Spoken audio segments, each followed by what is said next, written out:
Hello everyone. In this video, we are going to learn about switch case in C. र C मा चाहिँ तपाईको switch case भनेको के हो, त्यसपछि यो कहाँ युज गर्न सकिन्छ, अनि त्यसपछि यसको फाइदाहरू के छ र योबाट चाहिँ एउटा प्रब्लम पनि गर्छौं है त, यो कुरा सिक्छौं। र सबैभन्दा फर्स्टमा चाहिँ हामी C ले चाहिँ के गर्छ भनेदेखि चाहिँ अ लिस्ट अफ भेरिएबललाई चाहिँ एउटा पार्टिकुलर भेरिएबलसँग चाहिँ टेस्ट गर्छ र जुन भेरिएबलसँग चाहिँ त्यो पार्टिकुलर कन्डिसन म्याच खान्छ अथवा मिट खान्छ त्यही कन्डिसन चाहिँ एक्जिक्युट हुन्छ है त।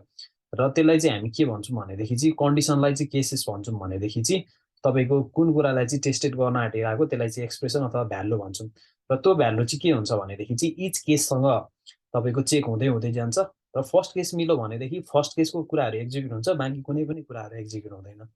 र यदि फर्स्ट कुरा चाहिँ तपाईको के छैन भनेदेखि चाहिँ त्यो पार्टिकुलर कन्डिसन अथवा पार्टिकुलर एक्सप्रेसनसँग चाहिँ इक्वल छैन भनेदेखि चाहिँ नेक्स्ट केस चल्छ, त्यसै त्यस्तै हुँदै हुँदै हुँदै सबै केसहरू चल्छ।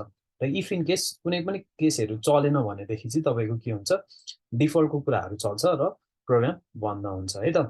र यसले चाहिँ के भन्छ भनेदेखि चाहिँ तपाईको एउटा कन्डिसन अथवा एउटा ब्लक अफ कोडलाई चाहिँ मेनी अल्टरनेटिभसँग चाहिँ तपाईको चेक गर्छ है। र चेक गर्दाखेरि चाहिँ जुन कन्डिसन म्याच खान्छ त्यही कन्डिसन चाहिँ तपाईको स्विच केसले चाहिँ लिन्छ र तपाईको प्रोग्राम एक्जिक्युट हुन्छ। र यो स्विच केस चाहिँ तपाईको advance form of if else ladder पनि भन्ने गरिन्छ, किनभने दुईटैले गर्ने काम चाहिँ एउटै नै हो। तर कम्पेयरिङ दुईटालाई गर्दाखेरि चाहिँ तपाईको सिन्ट्याक्स अफ स्विच चाहिँ एकदम सजिलो, हेर्दाखेरि पनि सजिलो, पढ्न पनि सजिलो र लेख्न पनि सजिलो हुन्छ है त। र यो चाहिँ के छ भने अहिले एकदमै पपुलर छ है त तपाईको स्विच केस चाहिँ। अब हामी स्विच केसको चाहिँ तपाईको के जाउँ भनेदेखि फ्लोचार्टतिर लागौँ है त। र फ्लोचार्ट हेर्नुहुन्छ भने सबैभन्दा फर्स्ट माथि चाहिँ सिंगल एक्सप्रेसन हुँदो रहेछ र सिंगल एक्सप्रेसनलाई चाहिँ मल्टिपल केसमा चाहिँ हामीले के गर्ने रहेछौँ, कम्पेयर गर्ने रहेछौँ।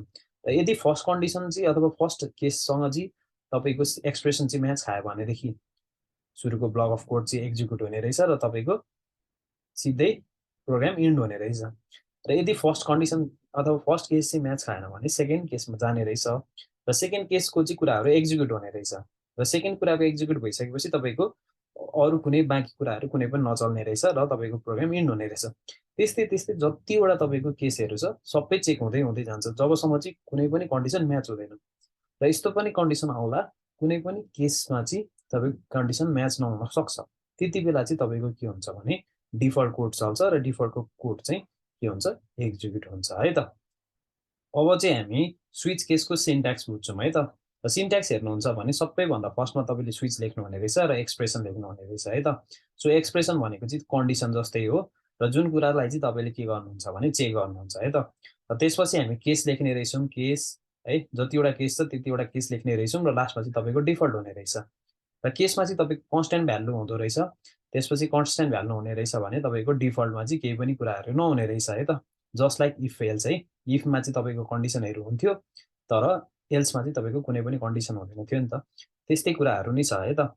र सबैभन्दा फर्स्टमा चाहिँ कन्स्ट्यान्ट है अथवा केस वानको कुराहरू चल्ने रहेछ र केस वानको कुराहरू चल्यो अनि त्यसपछि कन्डिसन म्याच खायो भनेदेखि चाहिँ त्यही कन्डिसन मात्रै चलेर चाहिँ तपाईँको के हुने रहेछ, ब्रेक हुने रहेछ है त।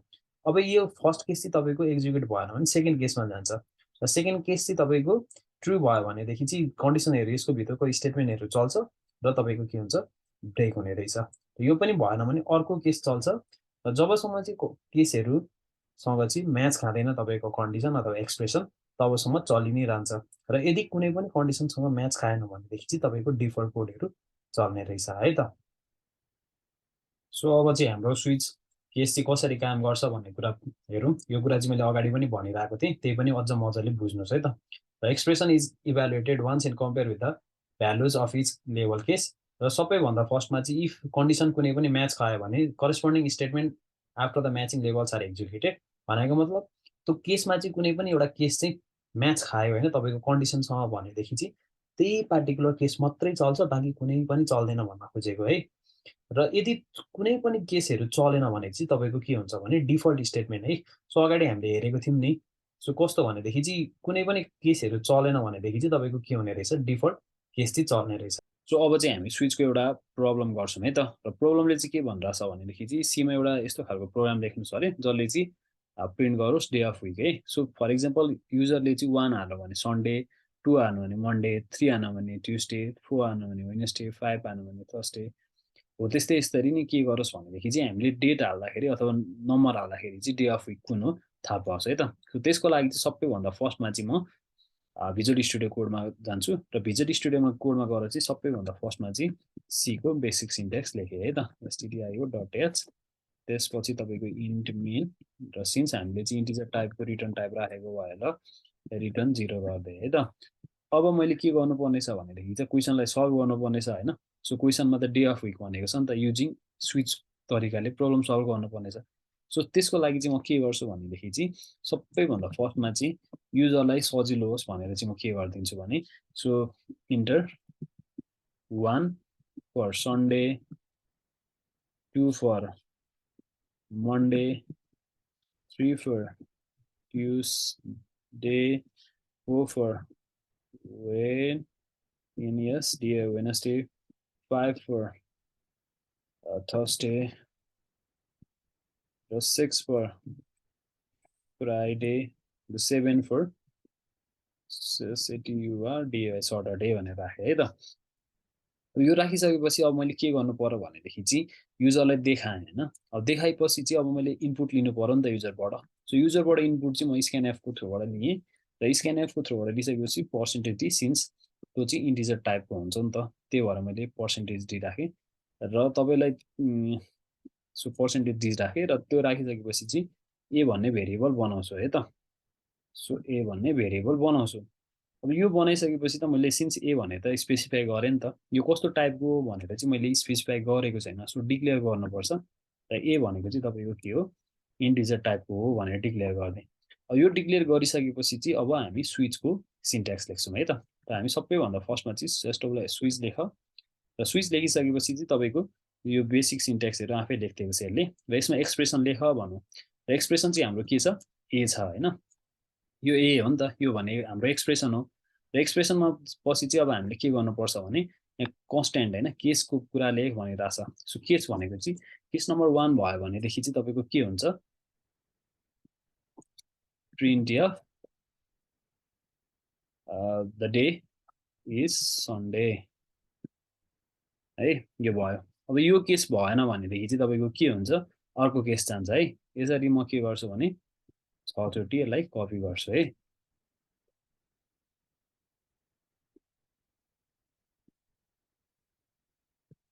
सो केस नम्बर 2 भयो भने डे कुन हुन्छ, मन्डे। यो केस भएन भने थर्ड केस चल्छ, र थर्ड केस भनेको थर्ड डे भनेको तपाईँको के हो, ट्युसडे हो है। यो पनि भएन भने तपाईँको फोर्थ डे चल्छ, र फोर्थ डे भनेको तपाईँको के हो, तपाईँको वेडनेसडे, WEDNESDA भयो वेडनेसडे। यो पनि केस भएन भने तपाईँको थर्सडे चल्छ है, थर्सडे हो नि त फिफ्थ डे भनेको। त्यसपछि यो पनि होइन भने तपाईँको केस नम्बर 6 मा जान्छ। 6 भनेको तपाईँको के हो, फ्राइडे। यो पनि होइन भनेदेखि चाहिँ तपाईँको के हुन्छ भनेदेखि चाहिँ केस नम्बर 7 भनेको चाहिँ तपाईँको सटरडे हो नि त। सो सटरडे चल्छ क्या, CTUR सटरडे है। र यो 1 देखि 7 भन्दा अरू पनि त युजरले नम्बर हान्न सक्छ नि त, पोसिबल केसहरू छ नि त। सो त्यसको लागि चाहिँ हामी डिफल्ट भनेर लेख्छौँ, र डिफल्ट भयो भनेदेखि चाहिँ तपाईँको के हुन्छ, प्रिन्ट एफ र डे इनभ्यालिड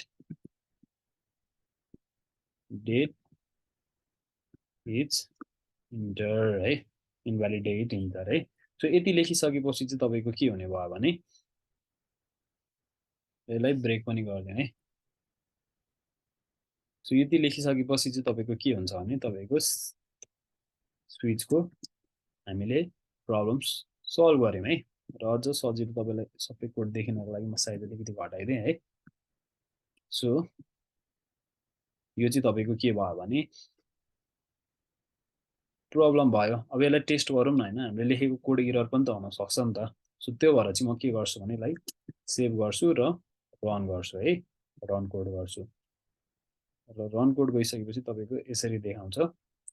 सो इन्टर भन्दा चाहिँ अलिकति साइज बढाइदिएँ है। सो अब enter 1 for Sunday, 2 for Monday, 3 for Tuesday, 4 यसरी हुँदै देखाइरहेछ। अब हामी के गर्छौँ भने 5 हानौँ है। 5 हानिसकेपछि के आयो तपाईँको डे इज फर्स्ट डे भनेर आयो। फेरि चेक गरौँ हामी 2 हानौँ।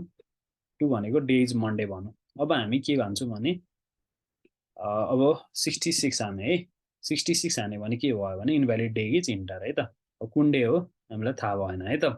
किनभने हामीले चाहिँ जस्ट के चेक गरिरहेछ भने 1 देखि 7 सम्मको डेटहरू मात्रै चेक गरिरहेछ नि त। सो त्यही भएर चाहिँ तपाईँको के भयो भने इन्भ्यालिड डेट भयो के है। र यो चाहिँ अब हामी के गर्छौँ भने नेक्स्ट भिडियोमा चाहिँ जस्तो अब युजरले 66 हानौँ भने चाहिँ कुन डेट हो त होइन, हो त्यो खालको प्रब्लम पनि गर्छौँ। र यो भिडियोमा चाहिँ हामीले जस्ट 1 देखि 7 सम्मको डेट हाल्यो भनेदेखि चाहिँ कुन हाल्यो भनेर मात्रै स्पेसिफाई गर्ने प्रब्लम गरिरहेको हुनाले तपाईँको कोड चाहिँ यो हुन्छ।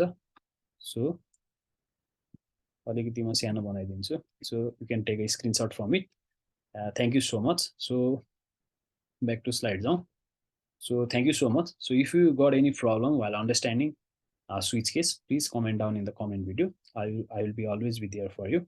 So please share, like and subscribe. Thank you so much.